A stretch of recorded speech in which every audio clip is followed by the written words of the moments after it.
Hi guys, just checking in for week 5.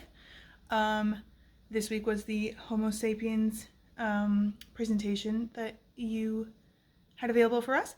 So yes, I thought it was really interesting actually. I mean, like I've known about obviously the theory, not theory, the whole like process of evolution and everything, like we've all heard of it, but it's funny because usually when the topic comes up in the sense of evolution and then also religion, it's a lot of the arguments, I guess against, well, not against, but kind of like doubting evolution is like, oh, well, if we're here, why are there still apes and chimps around?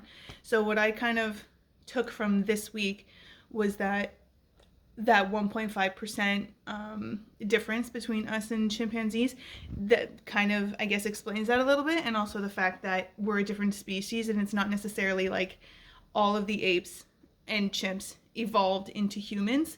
It's like what you said in the video, it's just we ended up going to different environments and we had to adapt to those environments, and that's how we became the human species, the Homo sapiens, and they evolved if they had to evolve in a different way, or they stayed the same based on where they're at.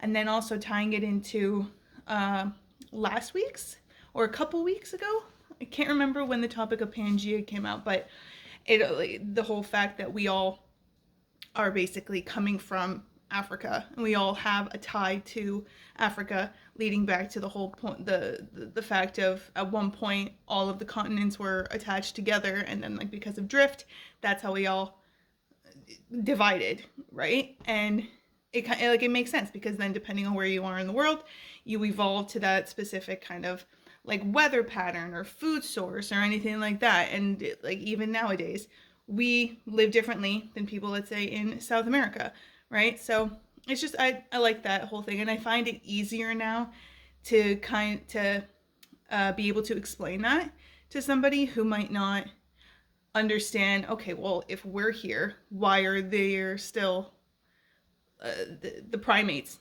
like around? It's like, well, it's because we're not necessarily evolved directly from them. We just have a very close genetic tie to them, and we adapted in one way and they either stayed or adapted in another way.